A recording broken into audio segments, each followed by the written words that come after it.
Salut à tous, c'est Samuel, j'espère que vous allez bien. On se retrouve aujourd'hui pour une nouvelle vidéo découverte produit et artiste en même temps. L'artiste, vous le connaissez si vous suivez la chaîne puisque je vous ai déjà fait une des réalisations de ce dernier. Il s'agit du célèbre et non moins connu Jean-Philippe Rechet. Je vous ai fait la vidéo du Davy Jones. Si vous n'avez pas vu la vidéo, je sais plus, je dirais là. Je suis un peu perdu là, ouais, je dirais ici. La vidéo est là et vous pourrez aller la voir. Et depuis quelques temps, je vais pas vous mentir, j'ai un petit peu de chance sur les targets. Et quand j'appelle les targets, c'est les cibles de produits dérivés que j'ai envie d'avoir dans ma collection et des produits qui sont devenus très rares et très difficiles à avoir. Ce Robocop, justement, en fait partie. Réalisation de Jean-Philippe il y a quelques années pour un groupe de collectionneurs se trouvant en Suisse.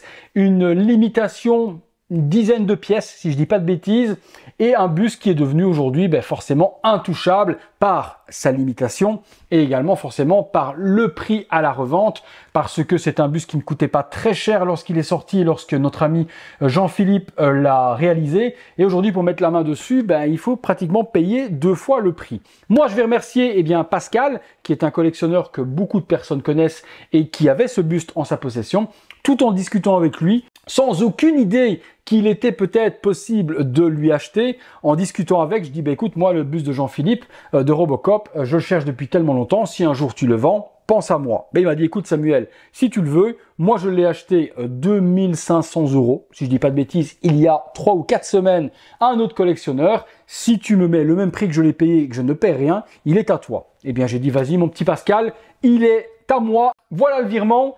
Et tu n'as plus qu'à me l'expédier. Donc un énorme merci à Pascal du coup de m'avoir cédé ce petit Graal que je recherche depuis de nombreuses années. Buste donc de Robocop. Robocop que l'on va pouvoir du coup exposer avec son casque, sa mentonnière et autres, et possibilité également, ce que ne font pas les bustes de la concurrence aujourd'hui. Je pense à Cool Props qui doit en sortir un avec des épaules un peu plus larges. Celui-ci, on peut enlever le casque, il y a le visage de Murphy qui se trouve à l'intérieur et on aura donc les deux possibilités d'exposition, casqué, non casqué. Forcément, je vous fais découvrir la possibilité non casquée tout de suite après dans la vidéo. La coupe, on a une coupe buste, pas de bras, pas d'épaule. La face avant, forcément, de Robocop, à savoir que tout a été fait à la main. À l'époque où Jean-Philippe a fait cette fabrication de buste, on ne parlait pas encore d'imprimante 3D et de tout ça. Aujourd'hui, il aurait eu beaucoup plus facile à le produire, ce buste, s'il avait la technologie de ce jour. Là, tout a été réalisé en fibre, à la main, ponçage, les pièces, et vas-y, et je gratte, et je ponce, et je reponce, et je refais. Ah, il y a une marque, et je dois m'y reprendre, et des mois de traitement pour réussir à faire des formes géométriques ressemblant au film, avec des petites mains et des petits outils de sculpture et de ponçage. Le Cara Design, en tout cas de Robocop, je connais Jean-Philippe, je sais à quel point il se renseigne énormément avec plein de documents pour faire quelque chose de 100% screen accurate. Je n'ai pour moi, à mon avis, pas de grosses critiques à devoir dire sur le robot. Maintenant, souvenez-vous qu'à l'époque du film de Robocop, c'était pas du tout une armure. Tout était en espèce de mousse dégueulasse. Et c'est vrai que quand on regarde le film aujourd'hui, autant quand on avait nos yeux d'enfant, on voyait Iron Man, on va pas se mentir, en 3D CGI. À l'époque, c'était de la mousse qui avait été peinte et c'est ça que portait Murphy ou Peter Weller pour pouvoir se déplacer avec ce fameux costume de Robocop. Ici, on est sur de la fibre. Je pense pas qu'on soit en résine. Je dirais de la fibre de verre. Je dirais qui a été poncé, recouvert, mastiqué et puis peinte avec l'étalon. La peinture, on va en parler tout de suite après. La base reprend les choses assez simples que fait Jean-Philippe. Généralement, une petite base. Ici, c'est un octogone avec le logo OCP qui est représenté et en plein centre, une tige de plexi qui a été peinte de couleur noire pour surélever le buste par-dessus. Il n'y a pas de plaque nominative, pas de Robocop ou autre. Il existe par contre une petite plaque en métal qui était fournie avec. Je vous la ferai découvrir tout de suite après. On a après la découpe comme ceci. Petit dommage sur ce buste, j'aurais aimé qu'ici ce ne soit pas creux et qu'on ne voit pas la fibre de verre. Avoir un petit couvercle qui fermait le tout aurait été quand même beaucoup plus esthétique. J'en ai parlé justement avec Jean-Philippe qui m'a dit c'est vrai que j'aurais pu le fermer, on aurait quelque chose d'un peu plus joli. Un peu dommage du coup d'avoir cette fibre visible à l'intérieur. La partie devant, on est sur la peinture typée du Robocop 1, pas Robocop 2. On est sur le gris avec tous ces reflets caméléon, violet. différents vernis qui sont appliqués avec différents coloris pour faire cet effet caméléon. Lorsqu'on tourne le buste, il change de couleur. Robocop 2, il était beaucoup plus bleu que gris. C'est pour ça que certains produits dérivés, vous n'aurez pas cette couleur-là. Moi, celle que j'affectionne le plus, forcément, c'est cette couleur grise avec ses reflets bleus et violets. On est sur un visage en silicone, comme c'est le faire Jean-Philippe, comme il l'avait fait avec David Jones et toutes ses réalisations. Silicone pour la partie bouche et pour la partie visage. Vous allez voir, on a des yeux de verre, un truc assez impressionnant lorsqu'on enlève le casque, tout comme j'ai été impressionné quand j'étais enfant, la première fois où Robocop a enlevé son casque et que j'ai vu le visage collé de Murphy. Quand on est gosse, c'est assez impressionnant tout de même. Vous me direz si vous avez ce même souvenir d'enfance que moi. Le casque, visière noire par devant, mentonnière en fibre également noir mat, parfait. OCP Police 001 gravé sur le casque, exceptionnel également. Et puis ce dôme, j'ose pas imaginer les heures de ponçage à notre ami Jean-Philippe pour avoir quelque chose d'aussi propre et d'aussi rond. Au niveau du visage, on revient dessus. Donc, on a une texture de peau exceptionnelle également. Les lèvres sont bien gérées. Et vous allez voir qu'on a vraiment le visage de Murphy. C'est ouf, c'est ouf. On retrouve toutes les petites parties boulons qui ont été rajoutées tout autour. À l'arrière ici également, les petits straps d'aération, elles sont présentes aussi. Pareil au niveau du casque, on a les stries d'aération également, comme dans le film. Sur le côté, on va retrouver les parties où les bras viennent s'emboîter. Trêve de tease, vous voulez voir le visage de Murphy? Eh bien, je vous montre ça. Vous allez voir que c'est pas trop compliqué à faire. Il suffit de prendre le casque tel quel, on le glisse vers l'avant pour le décrocher du nez. Voilà. Et je peux, du coup, enlever ce casque que je peux du coup exposer si je le désire également en pièces accessoires supplémentaires. Moi, par mon ami Jérémy qui fait de l'imprimante 3D, qui est un ami justement de mon poteau Anto Vargas, il est en train de me réaliser le même socle que Jean-Philippe justement ici OCP pour pouvoir exposer la mentonnière et le casque à côté lorsque j'expose le visage de Murphy sans le casque. Donc ça va être un petit item supplémentaire. Et également, vous verrez, je vous montrerai juste après, j'ai le fameux gun que mon ami Pascal m'a intégré dans la commande et je me suis fait faire un petit support. Je vous montre tout de suite après. Donc ça, exposé à côté, avouez que ça va donner quand même quelque chose de très joli. Là, on a une deuxième possibilité d'exposition. Oui, oh, excusez-moi. Je vous ai pas préparé au visage. Le visage de Murphy, le voilà.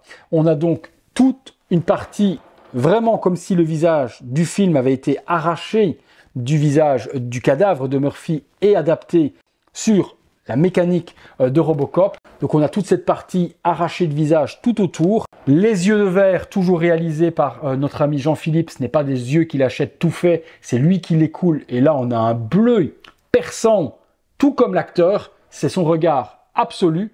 Les cils sont pinchés un à un dans le silicone. L'arcade sourcilière, sans sourcils, puisque forcément, dans le film, il n'a pas de sourcils non plus, est bien géré avec les petits creux qu'on a ici et cet air très contrarié forcément de Murphy qui se demande qui il est réellement. On a l'impact ici également au niveau du crâne avec la peau qui s'est déchiquetée et puis les parties que l'on va venir rajouter, je vais vous montrer, électroniques si on veut l'exposer sans la mentonnière.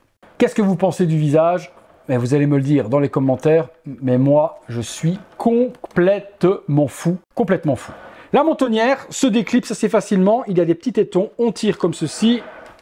On tire ici aussi, j'enlève la partie arrière et ici, j'enlève la partie avant. Ici, on va pouvoir du coup accessoiriser les différents modules qui vont venir se mettre. Je vous montre. En premier lieu, les deux modules ici, les espèces de petits vérins qui viennent au niveau du cou. On les assemble, on les rentre à l'intérieur, il y a des petites tiges de métal. N'oubliez pas que tout ça est géré à la main et pensez au niveau des parties pour emboîter ou autres de façon complètement artisanale. Les petites parties des batteries ici ou des piles qui viennent se mettre à l'arrière. Le premier ici et le deuxième, il y a des petits aimants pour venir compléter l'arrière. Et puis vous allez avoir la partie gorge du synthétiseur vocal de notre ami Murphy avec un petit scratch qui vient se placer juste là, ici par devant. Nous avons ensuite la partie métallique qui est ici, qui va être toute l'architecture de connexion du crâne de Murphy. Alors ça, c'est pas très compliqué à mettre, il suffit de tout orienter de la bonne manière. Hop, ça vient comme ça, ça vient comme ça. Et là, on va venir placer, tout est ultra bien pensé pour venir se mettre. Donc on vient ici, il y a un petit peg à venir mettre. Hop, on vient approcher ça ici, donc ça vient se mettre ici. Il y a des petits tétons un petit peu partout. Là, ici, vous rentrez dans le silicone, juste là, ici, on vient se rentrer dedans. Ici au-dessus aussi. Et puis de l'autre côté, on vient raccorder le tout aussi. Celui-ci ici à l'intérieur, celui-là ici et ici aussi, on rentre dedans. Et voilà, vous avez toutes les parties mécaniques. Quelle ingénierie quand même. Moi franchement, personnellement, jamais de la vie, j'aurais pu réussir à penser tout ça. Les petits câbles, les petits trous, mettre ci par là, les câbles, tordre les câbles, plier les câbles de métal pour pouvoir arriver à faire le circuit complet, rentrer dans le silicone. Je vais pas vous mentir, j'ai une grosse préférence de l'exposer moi en version Murphy parce que le visage est tellement exceptionnel qu'il est triste de mettre le casque dessus. C'est pour ça que je veux vraiment la petite base que Jérémy est en train de me faire pour pouvoir exposer les accessoires à côté de Robocop et avoir ce casque emblématique avec la mentonnière et avoir le visage de Murphy complètement démasqué avec toute cette architecture de dingue que nous a réalisé Jean-Philippe. Comme je vous disais, c'est pas tout. J'ai un autre accessoire emblématique de Robocop. L'autre accessoire forcément emblématique de Robocop, c'est ce fameux gun de dingue. Oui, il est en taille réelle. C'est un fusil à billes qui a été détourné en objet de collection. On a ici les recharges qui sont juste ici. Bon, c'est factice, mais exposé à côté de Robocop ou accroché au mur derrière ou autre, avouez que c'est quand même l'item indispensable. Et si un des fabricants un jour au monde venait à sortir le même buste avec le visage additionnel sur le casque et un bras où Robocop tiendrait son gun de la sorte, imaginez la grosse dinguerie que ce serait. J'ai fait réaliser par un mec sur Etsy ce petit socle avec le logo OCP et Robocop plexi pour pouvoir justement poser mon gun par-dessus dans mon display. Comme ça, je vais avoir le gun comme ceci, le Robocop à côté et même chose, par-dessus le petit casque avec son support. Est-ce que ça fait pas un petit trio d'accessoires de dingue? Je pense que oui. Ce que je vous disais tout à l'heure, il y avait cette petite plaque également qui était fournie, qui a été faite par l'organisation suisse justement qui avait passé cette commande. Jean-Philippe Rechet Sculpture Present Robocop Life Size Bust. Il y a Jean-Philippe Rechet, la mienne est le numéro 5 et il y a sa signature également juste ici dans le petit encadré. Voilà les amis, écoutez, je voulais vous partager cette grosse dinguerie. Aujourd'hui, je vous dirais de scruter un petit peu tous les groupes de vente, les forums, etc. De temps en temps, certaines personnes s'en séparent. Malheureusement, par rapport au prix qu'il coûtait à l'époque, je vous dis, si on arrive à l'avoir à 2500 € comme je l'ai eu, c'est un très bon prix. Je l'ai déjà vu malheureusement à plus de 3000 parce que les personnes malheureusement, vu la rareté et la recherche, jouent un tout petit peu la spéculation dessus. À 2005, il y a un peu de spécu, mais j'ai pas eu mal au cœur parce que je voulais vraiment ce buste et je savais que Jean-Philippe avait vraiment galéré de fou pour tous les réaliser et je ne me voyais pas lui demander d'en refaire un, sachant toutes les galères qu'il avait eues dans le passé, de moulage, de construction, de silicone, de ci, de là. Donc voilà, je préférais mettre un petit peu plus et l'avoir et pas devoir attendre encore quelques années que Jean-Philippe ait le temps de m'en faire un. Je vous dirais qu'il en fait plus, rien ne vous empêche de le contacter, mais pour moi c'était terminé au niveau des Robocop. Il nous en restait 2 à faire et il les a terminés. Il faudra plus jamais lui en parler, je crois, tellement que le pauvre, il en a chié. J'attends votre avis dans les commentaires. Qu'est-ce que vous avez pensé de ce buste Robocop? Comment est-ce que vous le préférez? Casqué, non casqué? Le visage de Murphy, est-ce que pour vous il est ressemblant ou pas du tout? La profondeur des yeux, est-ce que comme moi vous avez été transcendé quand vous l'avez vu? Parlez-moi également lorsque vous avez découvert ce visage. Vous savez quand il est dans l'usine désinfectée à la fin et justement qui retire les vis, qui retire son casque et là qu'on découvre ce visage, c'est assez impressionnant. Dites-moi si vous avez le même souvenir d'enfance que moi ou pas. J'attends vos commentaires. En tout cas, encore un énorme merci à Pascal de m'avoir cédé ce buste. Je suis refait. Si vous avez aimé la vidéo, comme d'habitude pour moi et pour donner de la force à Jean-Philippe également, lâchez-moi votre plus beau like, abonnez-vous, activez la petite cloche et toutes les notifications, devenez membre soutien sur le bouton rejoindre et un super thanks si vous avez envie sur le bouton merci. Merci à tous d'avoir passé ces quelques minutes en ma compagnie. J'espère vous avoir diverti une fois de plus. Si c'est le cas, mission réussie comme d'habitude. On va se laisser là-dessus les amis. C'est tout pour Robocop alias Murphy. C'est tout pour moi. À très bientôt, tous les soirs, 19h30, pour une prochaine vidéo. Salut à tous.